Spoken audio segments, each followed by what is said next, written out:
Welcome to the Married People Podcast, where we help you make marriage real, fun, and simple. Each week, we have honest conversations about one simple thing that can make your marriage better. Because when your marriage is better, everything's better. I'm CJ, and as always, I have the pleasure of sitting here with our resident newlywed, Afton. Hi. And our 22-year marriage veteran. He's an author, speaker, and the director of marriedpeople.org, Ted Lowe. Hey, everybody. And today on the Married People Podcast, we're going to look at the question, how do I live out the vow for richer or for poorer? So we've all heard that in the traditional marriage vows, and whether or not you actually use those vows when you got married, we all know that for richer or for poorer, finances are a big deal when it comes to our marriage. And we've all heard the statistics that, like one of the leading causes of divorce in North America is money fights and money problems. So that's why it's important for us to address, right, Ted? Yeah, absolutely. We all know that it's a big deal in every marriage. And so it's something we knew we had to talk about. I'm already cringing. I am too, Afton. 100% hate talking about money. Mm-hmm. I cannot stand talking about finances. Are you the spender? Are you a spender? I'm super spender. No, let me ask you this. As I'm a spender, so we're going to ask our one saver at the table. Whoa. Definitely a saver. Whoa. We don't even have to ask you. We know for a fact you're a saver. Did savers like to talk about money? I love to talk about money. Because I love it. You would. I will say I am the saver. Terry is the spender. It's a good balance because Terry, I think I've said this before, but Terry gets me out of the cave on days other than double or triple coupon Tuesday, right? She helps me, we balance each other out. I know you're a saver because we work together, and the fact that I know when you've gotten a new shirt means you're definitely the saver in your relationship. Because I don't. What does that mean? He wears the same thing over and over and over? I just know he's got you rotate, 4 shirts? Whoa. Maybe. This is getting a little too personal too 3? quickly. I have a small assortment of clothing that I rotate. I'm not saying it's bad. I'm just saying I know you're the saver. You're the person who earlier today said you're wearing the same shirt for the second day in a row because you didn't see us yesterday. That's not a thing. That's not a thing about money. That's a thing about laziness in the morning. Well, that aside, we are talking about finances this week, and before we get Afton too worked up, I have a little bit of a game that I thought we would start out with about finances. So let's play a little 2 truths and a lie when it comes to your marriage and finances. So your life, your marriage, 2 truths and a lie. Afton, do you want to get us going? I would love to get us going. So I'm going to say 3 things, and 2 of them are true, right? And 1 of them is a lie, but you don't know which one it is. And we got to figure out which one's the lie. Are you going to guess immediately after I say them? Yeah, let's do that. We'll take it one at a time here. And what does the winner get? Oh man, 2 for 2 at Tuesdays. 2 for 2 at what? Did I just say Tuesdays? Tuesdays. I think you got Ruby Tuesdays and Chili's confused. They are very different, Ted. I told you I didn't sleep last night. I can't make sentences. 2 for 22 at Chili's. Is that what we're going for? Yeah, let's go for 2 that. for 20 at Chili's. 2 for 20. Is it 22? Inflation. It's 2018. He did go to 22. You got to know there was a lot of discussion about that. Yeah. 2018. 2 for 22. All right, here are my 3 things. Yep. All right. I'm going to say them with the most straight face. Okay. First thing, we own 1/1000th of a Bitcoin. True or false? Well, do you want to tell us all 3 of them? Okay, I'm going to tell you all 3. Okay. I'm just letting that one rest for a second. I see. Okay. Emphasis. 1/1000th of a Bitcoin. Yep. Number 2, and as we all know, Bitcoin is, Cryptocurrency. Yes, cryptocurrency, online money. It's like money you can hold, but it's digital instead. It's global economy, It's the opposite of what we talked about in the last episode. Yeah. Money you can hold, but it's digital instead. I don't even know what that means. Yeah. But it sounds good. Okay. Second thing. Every month, our movie theater budget is $20. Boy, that hardly gets you 2 movie tickets. Is it a truth or a lie? I don't know, CJ. Is it? All right. Very tricky. Number 3. We are debt-free. Debt-free 2018. Wow, those are good ones. Thank you very much. Wow, I am One of thoroughly those confused. is 100% a lie. So Do I believe that their movie budget's $20? Do I believe they're deeply in debt? Actually, yeah, it's like that's the Which lie. one? We're up to our eyeballs in debt. It's actually a very serious situation. that's why you're talking about money. I'm gonna say the movie budget is. You know what? No, I'm gonna say Bitcoin. That's the lie. Okay. And I'm going to say the debt free is the lie. And the answer is debt free is the lie. I can't be debt free. I went to private college, 100% not I was just debt-free. hopeful. I was You just were very hopeful. Yeah. But 2018, cross your fingers. That's the year I would love for us to go debt free. Okay. We're on you. track. Awesome. Maybe if I stop spending money. Well, good Stop for you. going to Every Target. day. That's awesome. And Yeah. getting gold staplers. Yes, but we do own 1/1000th of a Bitcoin.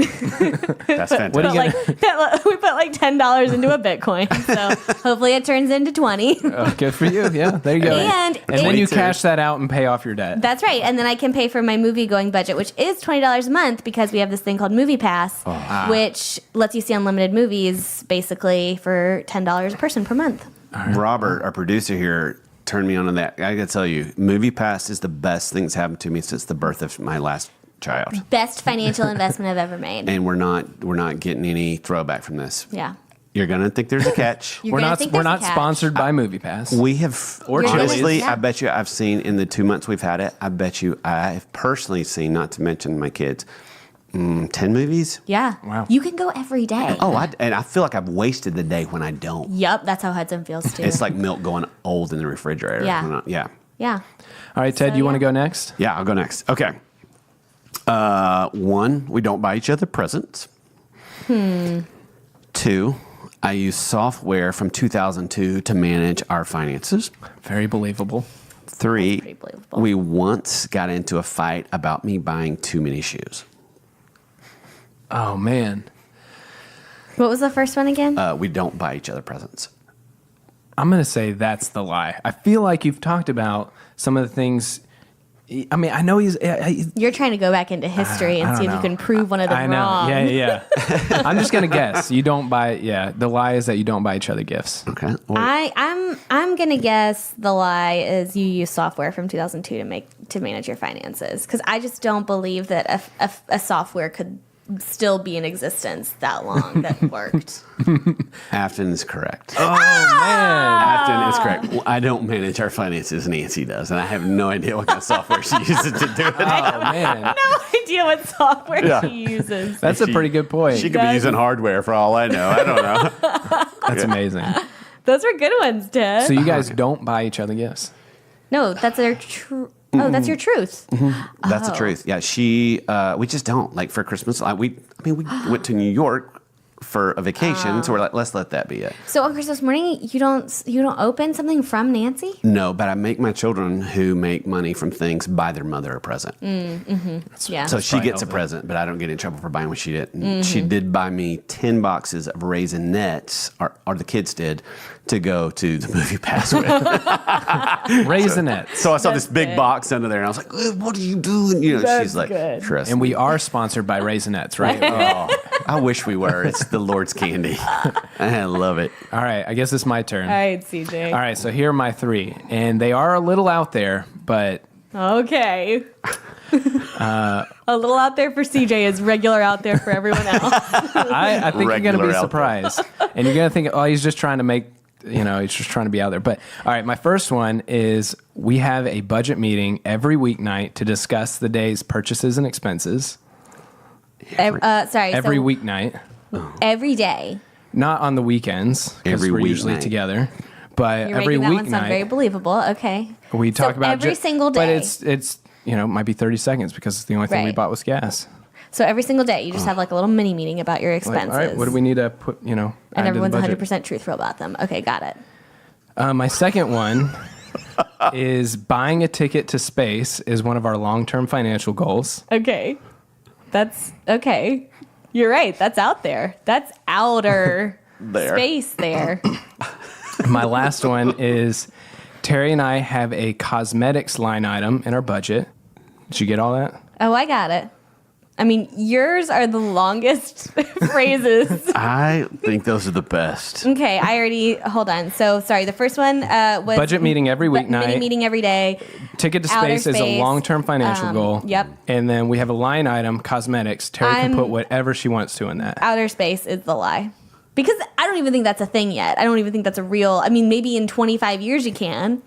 But average person being able to go to outer space is not... I don't think that's... Maybe you haven't done your research. Well, Tesla, the guy that created Tesla, like he's all about it, right? Yeah. I'm so torn. I know the budget meeting thing's Delta.com happening. really quick and see if they've got outer space. I think that budget meeting thing's happening for sure. I do too. I'm going to go with the cosmetic thing's a lie. So you're both wrong. So we have a budget meeting once a month, and that's how we keep track of our finances. As we make expenses, we'll text each other, throughout the day if we need to. But just like, hey, we need to add this, that. But we do not do. Do not have a budget. Texting each other throughout the day is even worse than a mini meeting every day. Well, we don't have a budget meeting at the end of every weekday. That would be ridiculous. But you're still telling each other every time you make a purchase. I mean, not every time. I mean, it's not like. But anyways, I don't have to justify anything I do to you. You don't know me. Okay, ticket to space. So one of my long-term goals is to actually, buy a ticket to space one day. Terry's 100% on board, and we think in 25 to 30 years, if you look at prices, they'll actually be manageable.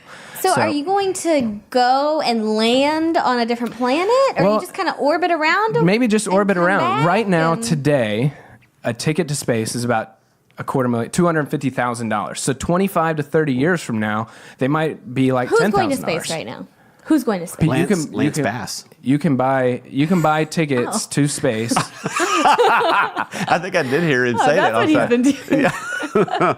And you know why I know all this stuff off the top of my head? Because it's true, and I've researched it, and it's a goal of ours. Yeah, I'm going to have to do some research after this podcast. So you retire, you go to space. Just a quick trip.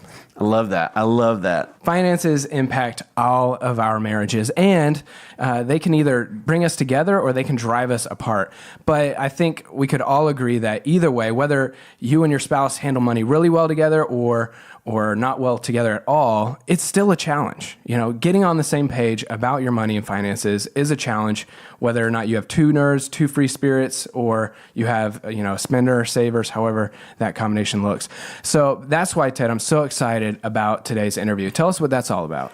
Yeah, we're going to interview Rafa Roberts. He is the director of Love and Money at BrightPeak Financial. They focus on helping young couples thrive in their relationships with money and each other. I think they help couples regardless if they're young or not. Rafa has a BA in religion, theology, and ethics, and a master's in counseling psychology with a background in ministry. He's done research for many years and working in financial services. He's been ecstatically married for 20 years and is a professional dorky dad to two, what he calls Midwest Rican kids, because he is Puerto Rican, which he will talk about that. But you're going to love Rafa because he's really real. And the thing I've loved about Rafa and the Love and Money Project, we partnered with them, is they talk about that money is way much more than some kind of exchange, that it's really relational, it's emotional. And so I'm excited for you guys to hear from Rafa. Rafa, thank you so much for taking time with us today. Love it, Ted. Thanks for having me. This is a pleasure. Yeah, absolutely. Well, I'm excited. Rafa and I have got to know each other over the last couple of years, and had the same passion when it comes to how you see money, and that we've learned some things there. I've learned so much from Rafa and all the folks at BrightPeak, and so I'm very excited that you're here. But we're going to go ahead and dive in because you have some great things to say, and I want to make sure our folks can hear you. Okay, we always, if we're thinking about the whole tension and this whole idea of tension in marriage, Rafa, why do you think money is often such a challenging thing for married couples?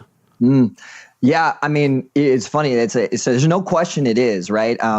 You don't need a lot of studies to know its attention. It is. It's always reported as like the number one thing that couples will fight about, or the stressors, things that stress people out. But if you just, like we do, if you walk around and just get to talk to couples at events or one-on-one, just as soon as you start talking about this topic, we call it love and money. I mean, just people light up and they just tell you these stories about, these tensions that they're having. And we actually have a partner. We have lots of love and money voices that get to be part of this this movement. And our partner, Dr. Britt Luter from Kansas State, she did this crazy study where a few years ago, where she found that young couples married within 5 years who argued about money like regularly versus rarely increase the chance of divorce by like 70%. So this is such a crazy important topic. Wait, I don't want our listeners to miss that. So right. If you're arguing about finances your first 2 years of marriage on a regular basis instead of just every once in a while, it increases your chance of divorce in year 5 by 70%. So not in year 5. So within the first 5 years, right? Within the first 5 years. So those first few years of marriage, you've had a couple guests who talk about the importance of those first few years, right? And this is well studied. So in those first 5 years, if you're on the scale and you're saying, oh, yeah, we're arguing about this all the time, like regularly, compared to the group that says we rarely argue about this, the increased risk of divorce down the line in your marriage increases by like 70%. So it's just an insane number. So I say that, before answering the question, because it is, right? It just is a tension. Because we have this shared passion, like we don't talk about this enough. Like here we are. I love what you're doing with married people with the podcast, and we want to help marriages. We want to have thriving marriages. And so for us, this passion is around figuring out exactly your question, like why is this such a tension? And what we've come to find is, right, like a lot of the times you're out there, you're talking about this, and people are bringing up very practical, important but practical things, right? Like, hey, you need to get a budget. Like you all need to get a budget. That's what you got to figure out. Or, well, that's because one of you is a spender or your saver. Like only one person in the relationship spends and the other person always saves, right? Like we do that where we just say like one person's a spender. They spend it all, right? But the reality, the answer to the question is like, there's just a lot more going on than just money. In fact, it's not even about money. We like to say it's bigger than a budget. There's all this stuff going on underneath the surface that it's what it's really about. That's bigger than spending and saving, that's really going on. And what we've found, and what some of our partners and researchers have found, is that what's really going on is that this touches on differences in values. Like this is a question of what do we value? How do we value? How do we value ourselves and God and resources and relationships and generosity and all these things? And so, we talk a lot about these 5 dimensions, these dimensions of our relationship with money, and not to make it complicated, but just to be real about it, that like, there are beliefs that we have. There's cultural norms from our family. There's different ways we do things emotionally. There's behaviors and habits that we have. And all of that just collides when couples come together. And then we're wondering why we're like running from this conversation, because all that stuff is what makes it stressful and challenging and scary for people to talk about. Rafa, can you unpack just in a couple sentences on each of these 5 dimensions of what's going on? Yeah. So it's a big aha for us, right? When we started talking about like, well, there's a lot of practical stuff out there, but what's really going on? So we like to name these, kind of 5 dimensions of our relationship with love and money, with money.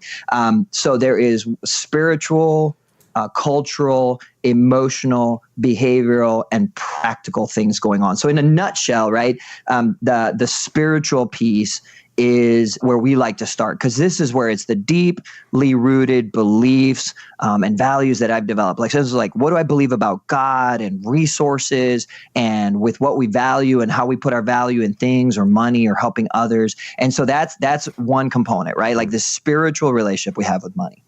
Then we have this cultural perspective. So there's this piece that's like, if you think about it, our family upbringing, the part of the country you grew up in, right? The South, where you say hoss, and then in the Midwest.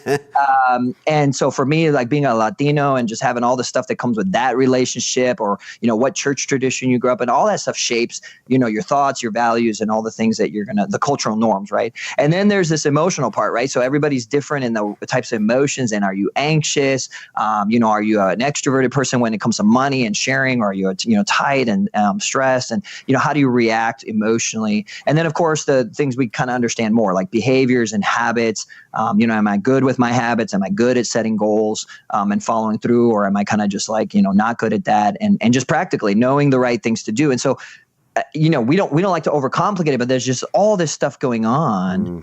underneath that when you take on one of these things as a couple and you say like, hey, honey, let's just figure out a budget. Let's go. Right. It's like, well, you got to understand there's all this stuff you're bringing to the table to that conversation could make that a little bit tricky. And we like to say it can make it messy, but it doesn't have to, right? It doesn't have to make it hard. Well, that's the thing I've loved about, the Better Half study that we've worked with you guys and, puts a little bit of our language, the married people language around that. You guys are gracious enough to let us do that. We've always talked about it, married people. We've been doing married people ministry for 8 years. I've been working with married couples through that. And I always wanted to do something on money. Mm-hmm. But I am not the pro because at my house, I am the spender most of the time, or I tend to be. We have come so far. I tend to be the spender. She tends to be more the saver. But when I saw how you guys were unpacking this, I went, "This is it," because you're right. We can help people to budget, which is so important. That's such a great tool. But when you guys said, wait a minute, there's so much more under the surface, it just so resonated with me. And I think it's people listening right now are probably encouraged by the fact that this thing is a little bit more complicated than we've been led to believe. And you guys do a great job at taking, there are all these other dimensions to it. Right. But they actually becomes cleaner and clearer and more simple. Yes. When you unpack those things, right? Well, absolutely. And I'll give you an example and actually tie this to some of the other guests that you've had, because it's all one big conversation, right? But there's a woman I was talking to the other day, lovely woman, and she's just sharing her heart about the struggle she's having with her husband. And it's literally the way you just described it, right? Like he's the spender, she's the saver, she's anxious. And she's like, this is something we hear over and over. We just cannot get on the same page. Little sidebar, yesterday, John Acuff, our friend, bestseller John Acuff, was here. He's another one of our Love and Money voices. And he did a live stream with his audience. And he just said, hey, I'm here with the BrightPeak folks, and they want to know what's on your mind around money. And like this recurring theme about people saying like, we cannot get on the same page. So that's where she's at, right? And she's like, how do we do this thing? We're so broken. And so I started listening and I started just asking questions. And here's what's crazy, right? Underneath that is this awesome thing that's going on where both of them are these wonderful, positive people who want to take care of their family. Like they want to do right by their kids and their family, young kids. And the challenge is that for him, based on just beliefs and background and family, and like they had money growing up or whatever, for him, like how that shows up is like, look, let's have fun. Let's spend money on the kids. Like, let's buy whatever they need, because that's how he provides. Like, that's how he feels like I am providing for my family. So it's tapping into that, question of provision, and he avoids it because they never had to talk about it as family. For her, like the reason it's so anxious is she grew up anxious about money. They didn't have enough. And her way of being super mom and really taking care of her family is around security and stability. So what she's worried about is like, are we going to have enough to get the better home for my kids and for college? And like, are we going to, like your job, like we're going to run out of money. And so that's what's colliding, right? And so we think it's this conversation around like what he's buying, what she's not, or whatever. But that's what's going on underneath. So when they start to identify and align around like, wait a second, we're both trying to be good. We both love each other. We're committed to this. We're both trying to be good parents. But I get it. Like you have this different perspective, these different values. And I get you like, oh, I get what you're worried about. You're just trying to take care of us. It reminds me a little bit about what you had Dr. Jim Burns on talking about like this positivity. And you were referencing this awesome study about giving the benefit of the doubt. And bingo, there it is. All of a sudden I can see from this different perspective, like, oh, I get what's going on with you, right? And so when you start to unpack that stuff, that's when we start to unleash making this money thing easier, more simple and fun, the language that y'all like to use. That's when you can get to the more simple, fun conversation. Rafa, this is when I know I'm a real marriage geek, because as you're talking about this, I got literal chill bumps because I think in marriage, oftentimes we can make the other one bad because we're good, right? We understand us. We fully get how we see things. For couples to be able to pull back and go, wait a minute, he doesn't wake up with a bad heart. She doesn't wake up with a bad heart. She's not having creative meetings with other people to see how they can make our life hard with money. Yeah. It's different perspectives. It's just, and when, again, we can say, you know what? He's just wanting to provide, or she just wanting to feel safe. It can change everything. And I just think those of you who are listening right now, if nothing else from this interview, if you were to pause and go, okay, let me rewind this thing. What could potentially be, the issue or the heart behind my, spouse's spending habits? That could be huge, right? Oh, absolutely. And I got to poke a little fun at this because there's that aspect. And I love the study that you referenced. And I love what, Dr. Burns was saying. And you had Shanti on, another partner of ours. And she talks about kindness and assuming best intentions.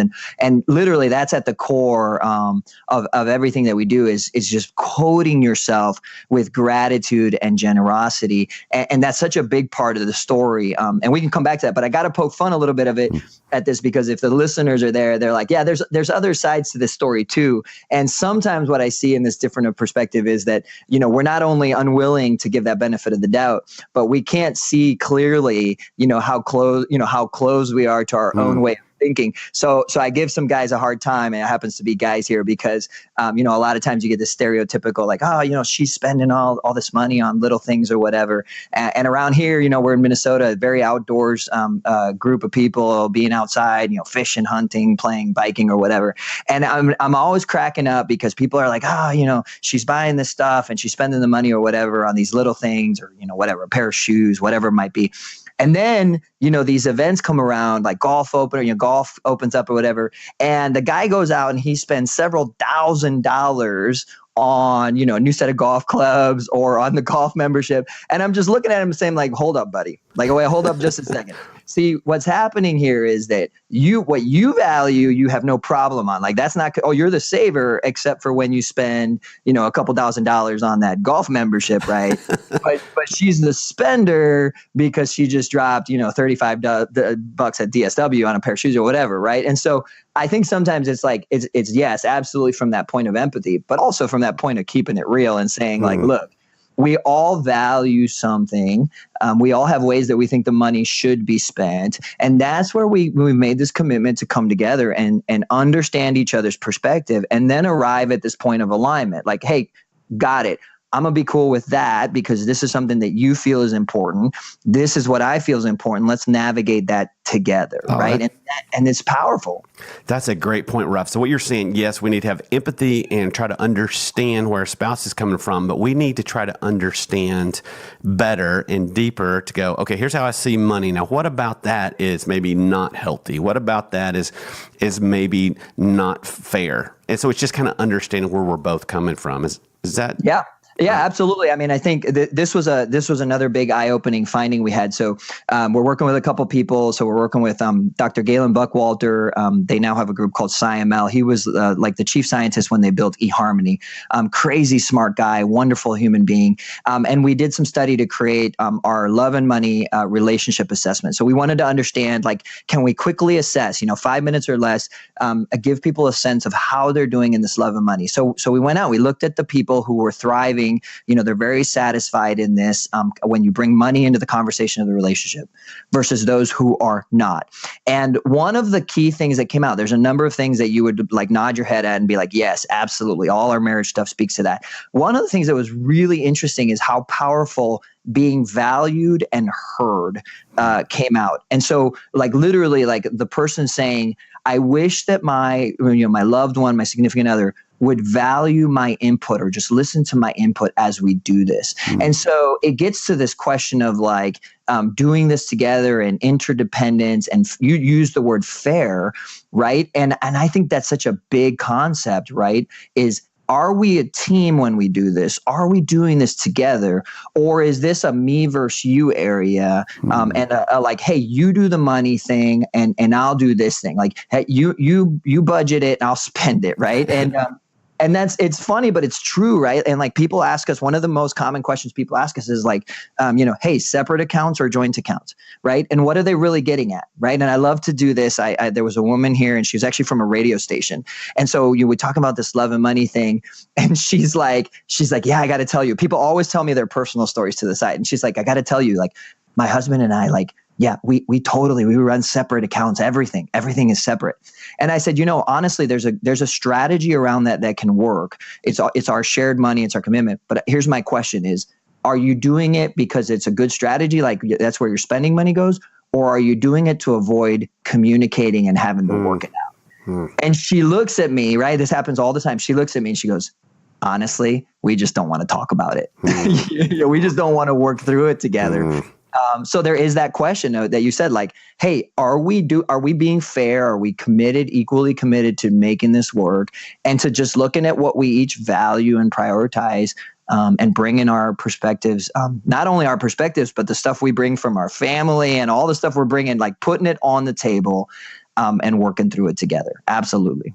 Well, and the importance of this is not just to be better at, our spending habits. The fruit of all these conversations, yeah, of course, we hope it leads to, better spending and better saving, but it leads to so much more, these deeper conversations when people are talking about how they're growing up. I mean, that's deep water. That's deep water to go in, and there's so much comes out of that, so much empathy, so much compassion, so much generosity towards each other. So that's amazing. Yes. Rafa, what would you say? We're both, you and I are both believers. We both work for Christian companies. And so what does the Bible, what do you say, what does God speak to this? Yeah. Also remembering, that a lot of people listening, they listen to the podcast because I feel like we're very practical and we do make marriage real fun and simple. And I think these truths that God points out in marriage is relevant to all of us. And what are those truths? Absolutely. Yeah. So, I mean, we can geek out on this topic forever. But you hear a lot of people say this is true, that Jesus talks more about money than just about anything in the Bible, more than heaven and more than hell. And people ask themselves the question, why? Like, why is that? And is it because God was really concerned in terms of our, asset allocation and 401ks, and leaving good, hey, make sure we leave good retirement legacies? Like, no. Jesus understood. God knows our design. And Jesus knew, like, this cuts to the heart of who we are and the relationships that we have with God, with each other, with our loved ones. And we around here, we love to start at the beginning. Like, there's tons of money parables and stuff, but like, we love to go to the beginning. And if you go to Genesis, right, we love to look at it as a love and money story. And you start at the beginning and you're like, God made us to be good. And then just even right away, God's like looking at us and looking at Adam and says, hey, it's not good for us to do this alone. And if you look at what the this is, it was to steward the blessings and the gifts that God gave us, like to have stewardship of the resources and to say, hey, I don't want you to have to do this alone. I like to say, I actually think that you need some help with this. And so there's this word, the ezer, that gets created, the suitable helper, a helper suitable to him.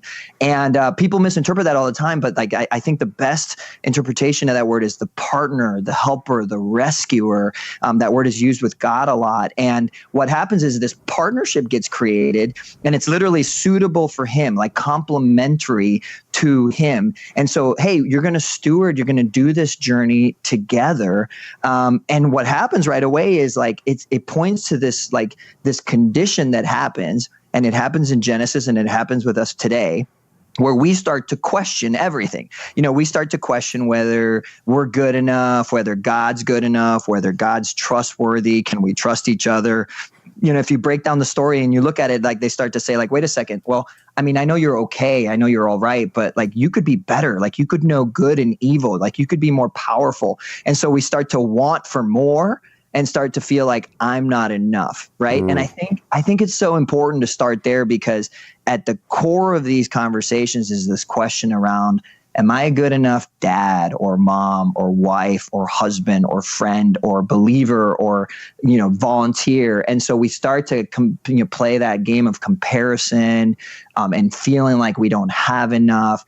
And that's just a great starting point to say, like, look, when we can center that spiritual dimension around God is good enough, strong enough, trustworthy enough, like everything is his, and we are called to steward it and to share it and to help others.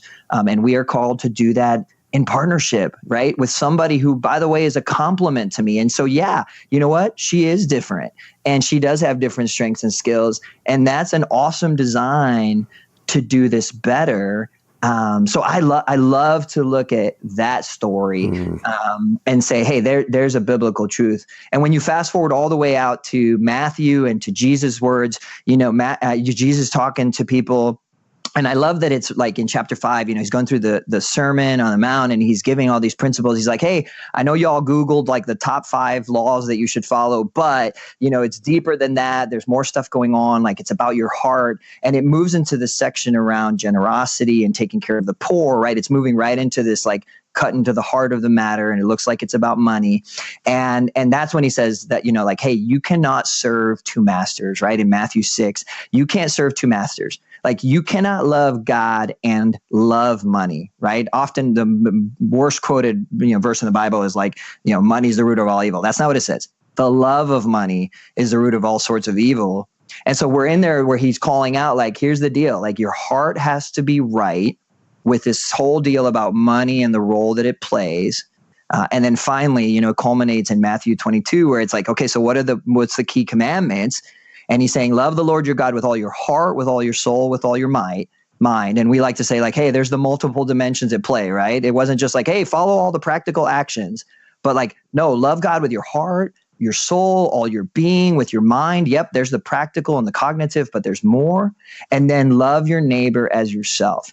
And I think when you string those things together, right, there's the message in a nutshell. Is like we are called to steward and to put our trust and faith in God, the provider of all these things, whether I have a lot or a little, right? And that Paul later says, I know the secret to being content, whether I have a lot or a little. It's like God helps me do all this, through Christ. And then to basically use that to be able to see through the minds of others, to serve others, to love our neighbor, to help others, and to live in this community with God and with others.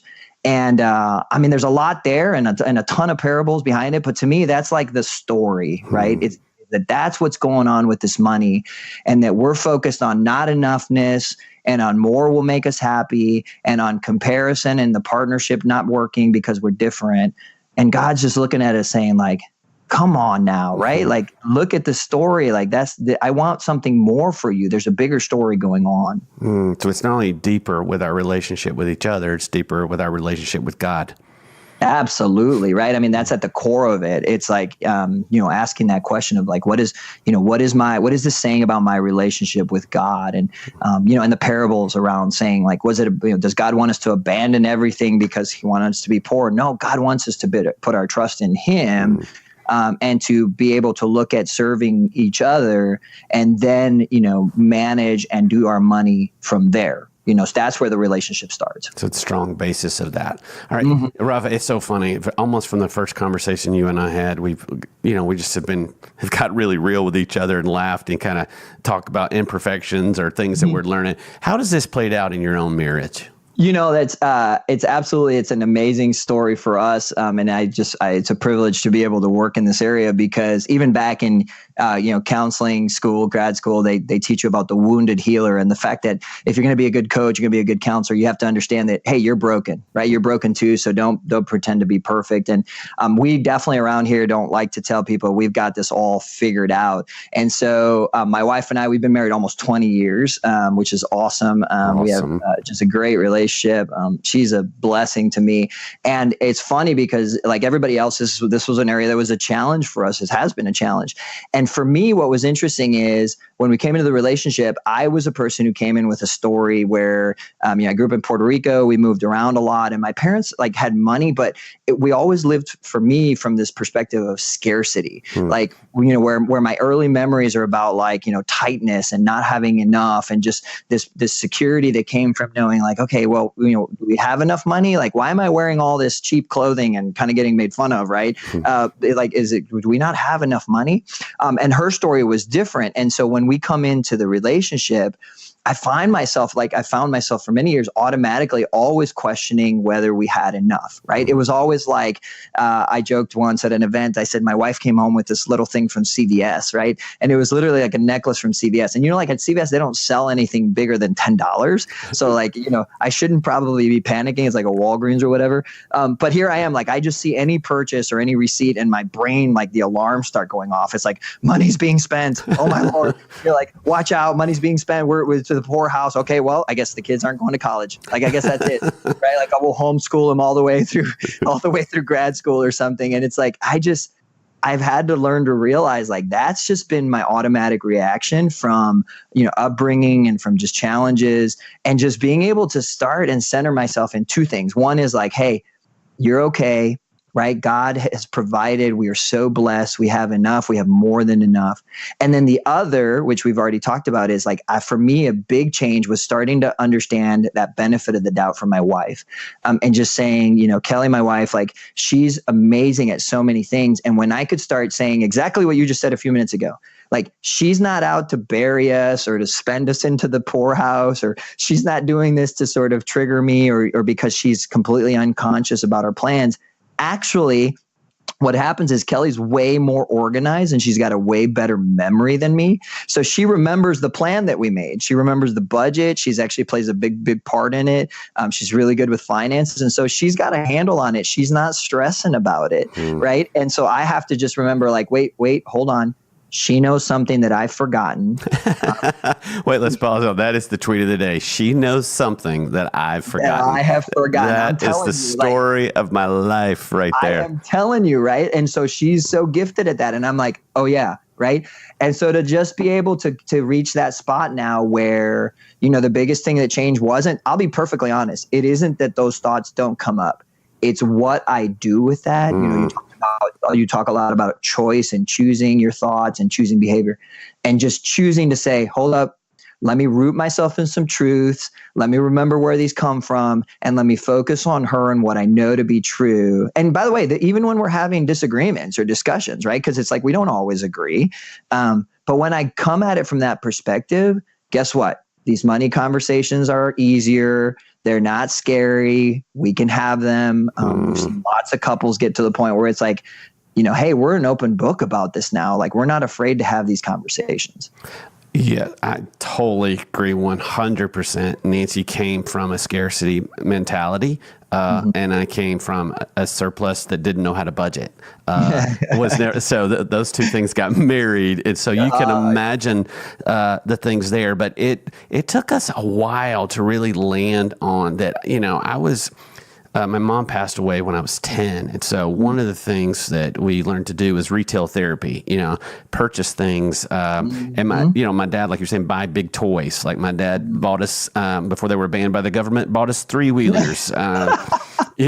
We've teased him about that ever since. But horses, these different scuba diving gear. So it was all these different things, and then clothes, and just a brand new car when I was 16 years old. And so I kind of grew up with things could make me feel better for a little bit. It kind of, I didn't really process losing my mom. And so money, and still to this day, it's still a struggle not to use it to medicate. And I think Nancy, we've kind of met in the middle a little bit. Yeah. We just took a trip to New York with our 18-year-old. And so to celebrate his birthday, and she and I are together. It's enough for us to just sightsee and look. And so we were riding by all these things. And when there was a play, and I was like, oh, we should go to the play. And she's like, oh, it's really expensive or whatever. And I said, honey, we're in New York, and it's great to ride by things, but we're probably going to want to go ahead and go in some of these places. Yeah, right. And so we had the talk about Aladdin, and I said, here's what I'm going to do. I'm going to sacrifice going to Aladdin so the two of you can go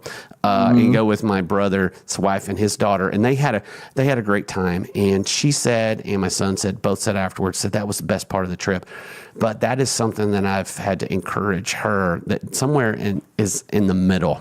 Yeah. Well, and what you did there, Ted, I mean, and obviously no surprise, right, is you said, I understand where she comes from, right? You understand the story of her, and that's brought her here. And you also understand what she wants, right? And so again, for my wife, like she knows, like I don't want that restriction. I don't want this to be negative. And so when you understood that, like, you can understand that. And so you don't come at this place of saying like, oh my goodness, like, why are you so cheap? Like, you don't want anything fun for us, right? Them's the fighting words. But when you come from this place of like what you did, you're like, honey, like, I know, like, it feels like we're spending a lot. So like, you're speaking to her language on this. And now you're going to be able to arrive at a compromise or at a place that you both feel comfortable with because you're choosing to understand each other's story and speak each other's language. And that's just, I mean, that's huge. That's just. That's good. Well, Rafa, we're going to wrap up here in just a minute, but one of the things for this podcast and marriedpeople.org in general is we say we want to make marriage real, fun, and simple.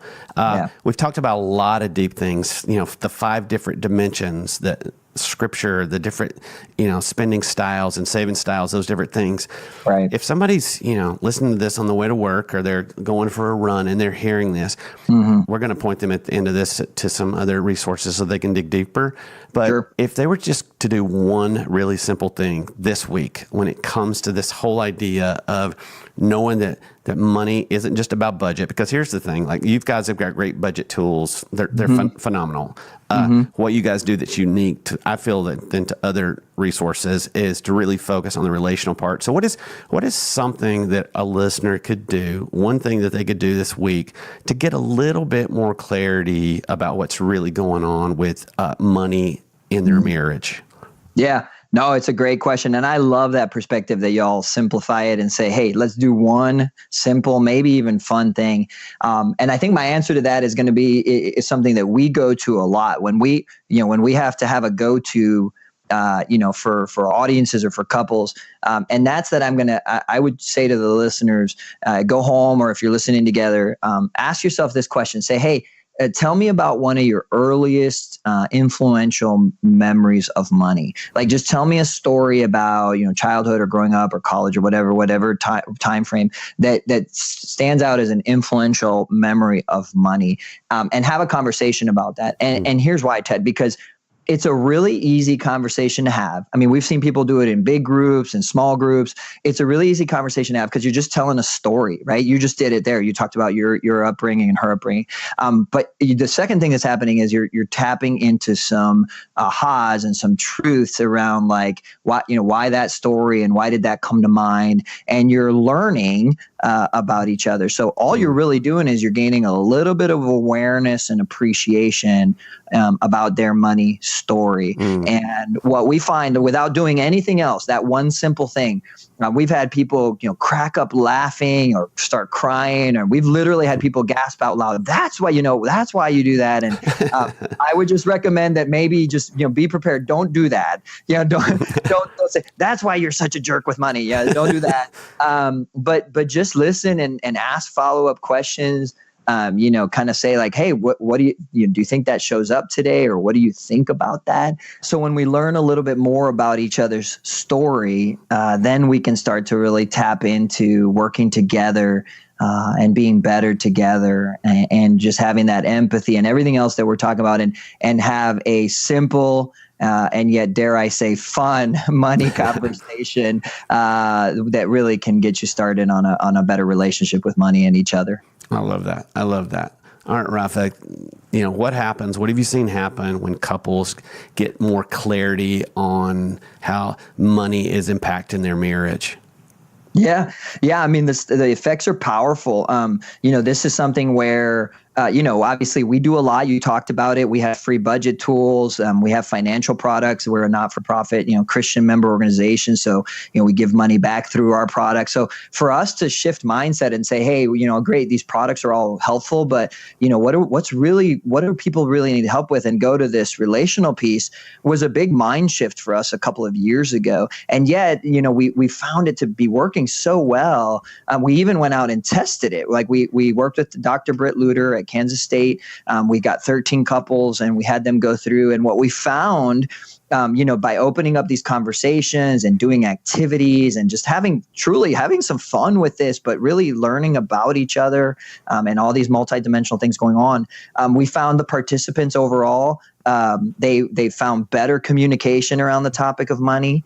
They improved their confidence to be able to take on goals and to like do kind of that next money goal, if you will, together. And most importantly, I think most fun is they reduce stress overall. And I got a note, right? It wasn't that they didn't, our partner, Sonia, she measures stress during these sessions, and stress went up during some of these because it's a tricky subject, right? Sure. But overall, like when you looked at it, people's stress around this topic reduced little by little by little. It got better. And I think for me, it culminates with, I had a great conversation with a guy from the East Coast. And he came and he was talking about just the power of having done one of the Better Half sessions, one of the sessions that we partner with you on. And he said, we've done some great stuff. We've done financial peace. We've getting out of debt. Those are great, great programs. They really are. But he said, we kept fighting more. And what he realized is that the practical stuff wasn't getting at all of this relationship stuff and the whole idea that they quote couldn't get on the same page. And so what this did is this unlocked new conversations. And frankly, Ted, the way I like to say it is like it put them on the same team. And when they got on the same team, it's like we see people unleash their ability to then take on what I would say is then the easy stuff, like, hey, let's go make a budget. Like, let's go figure out what we cut out of our budget, or where we spend more, or where we give more, or, what kind of insurance we're supposed to have, or, all that kind of stuff. And so we keep seeing that over and over. It's a ton of fun.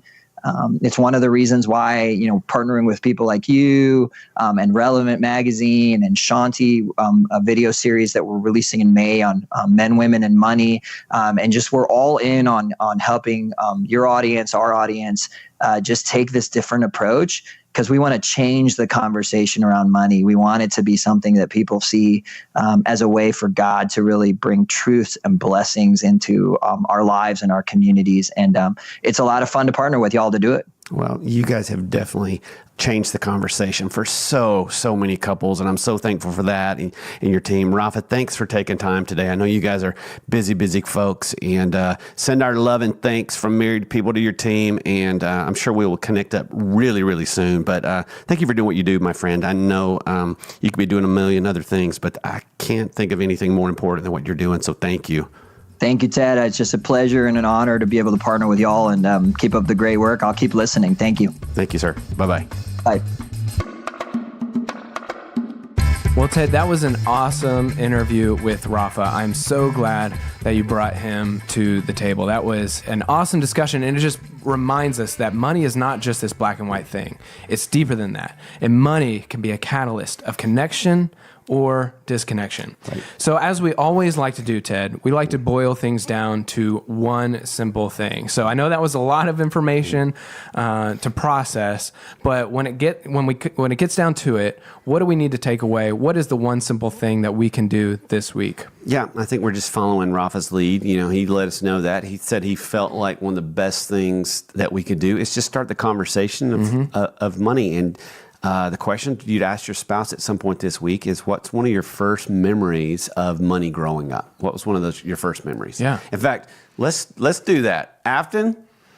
Okay, I'll tell You're mine. supposed to share it with Hudson, but go ahead and share it with us and all of the listeners. With the whole world as well. Well, he listens to this. That means I don't have to do it this week, because he'll just listen to it when the podcast comes out. He listens very regularly, doesn't he? He does. He He's such a really good loves man. the pod.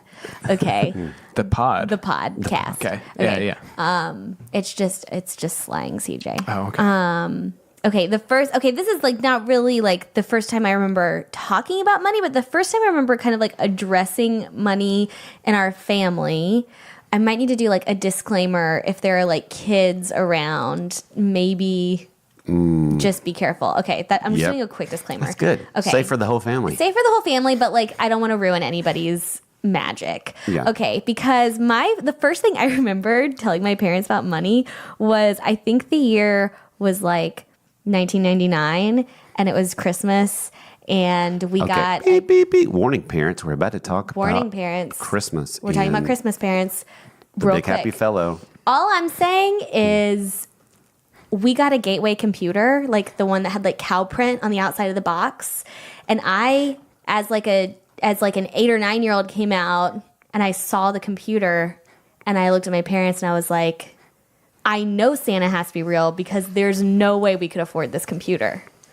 And that's the first thing I remember thinking about my family and our money and Christmas time. Wow. And what made you think that? Like when you saw that? Oh, because I was like, my parents would never be able to spend this kind of money on something quote unquote frivolous. You know what I mean? Like, so I'm like, there's no way they would buy us a computer, like a brand new computer. There's no way. Because they just kind of communicated over the years that everything was like kind of always like a hand-me-down, or we got it from a friend, or we didn't just like buy new things like that. So there being a brand new computer in our living room on Christmas morning, I'm like 100% Santa's real. Gotcha. Which is probably why I believed in him until 6th grade. Wow. Yeah. Well, for me, I'm sure that I thought about money, in elementary school and stuff, but I think it really kind of hit home a little bit more when I was in middle school. And again, this is something that I would share with Terry, but go ahead. Yeah, I'll share it with everybody. So my dad worked in the car industry for a long time, still does. And he worked at a dealership. And this was, I can't even remember how many years ago, but middle school. And it was back when the car industry was kind of ruffled a little bit, and he worked at a Dodge dealership, and Dodge is owned by Chrysler. I promise this is going somewhere. And Chrysler was consolidating. So they were consolidating dealerships. And so there used to be Jeep dealerships, Dodge dealerships, Chrysler dealerships. And they were like, we're bringing all those brands under one dealership's roof. And I remember getting home one day and we started praying as a family, because we were like, well, they're consolidating dealerships. My dad worked at a Dodge dealership, and we were hoping that dealership wasn't one that was going to get shut down. And that's when, just as a family in middle school, I was like, oh, because we need money, because, that's important. Because this doesn't just happen. Yeah. And so I can't even remember what year that was, but somewhere in those middle school years, I kind of started to feel the weight of, we live as a family and we need money to survive. So we're going to pray that Dad's job doesn't, get lost, right? Yeah. That the dealership doesn't get closed down. But thankfully, it wasn't. And so everything was good. And that's why my dad's still in the car business today. But that was the moment. That was the hinge moment that I was like, and that's wow. probably what made you such a saver. And who knows? Maybe there's some deep emotional issues I need to process. Let's unpack them right now. No, thank you. We will turn to Ted. Ted, what was your... I know for Afton, when she mentioned her story in like 1999, I mean, you were like 3, right? Yeah. I was totally 3 years old. Because you're like 16. Yeah. Yes. Yeah. You just act like, sorry. We're the same age, FYI. We were like in the same graduating class. So he tries to act all wise and like he's better and knows more. Same age. Same age. Emotional maturity. It's different. Emotional age. I've heard of that on The Bachelor. All right. Ted, what? I've heard of that on The Bachelor. All right, Ted. So what is your earliest money memory? I kind of feel like that I was raised by like country mouse, city mouse kind of thing. Because I had my dad, my mom passed away when I was 10. And my dad is a cotton farmer. So he has a lot of land. And so, yes, people still do that because we all still need clothes, right? Mm-hmm. And then I had my aunt who kind of served the mom role after my mom passed away. And so they had 2 very, very different views of money. My dad, growing up on the farm, you could always, people say, oh, his mood changes like the weather. My dad's mood changed like the weather, literally. Like, I need it to rain here. I need it to be dry here. I need it to be not cold here. And so we would kind of gauge, and we knew that was going to impact income that year. Mm-hmm. That this is how everybody survives, not just our family, but all these other families and all these other workers. And so I remember that. I remember being kind of tuned into him. We had this back porch, and I remember when it would rain, everybody go to the back porch because it was good. It was great when it rains. I've got a front porch here. Even when it rains now, I can find my body. I'm just out there going, how did I get here? This is what you do when it rains. You go to the porch. So I felt that. And then I had my aunt who had money who appreciated nicer things and felt that I should have them. So it's kind of like two different places. I always felt kind of torn, and I can kind of even feel that today. I feel like I can go back and forth when it comes to money, kind of from one extreme to the other. Wow. Now, I think it's just great as we wrap up. Like, I appreciate you guys sharing stories, and I think it's going to be cool. I think like, oh, I know everything about Terry, but I've never asked that. I don't know what her first thoughts were when it came to money, and I think this is going to be a really cool exercise to ask her about. And so, yeah, that's our one simple thing this week. Ask your spouse about their first memory when it comes to money. You might just learn something and learn a little bit more about how you guys can work better together when it comes to your finances. So thank you again, Ted, for your conversation with Rafa, and thank you for joining us for the Married People Podcast. We hope that today's episode helped you realize that marriage is a little easier than you think. And if you enjoyed today's episode, we would love for you to subscribe to the podcast through whatever podcast app you're using, whether it's Overcast or Apple Podcasts. Just subscribe. And while you're there, we would love for you to leave us a review. And finally, for more great financial resources, check out our show notes. You can visit those at marriedpeople.org. And we are linking to resources provided by BrightPeak Financial that Rafa is a part of. So you can check those out at marriedpeople.org. Until next time, I'm CJ. I'm Afton. I'm Ted. And thank you for listening.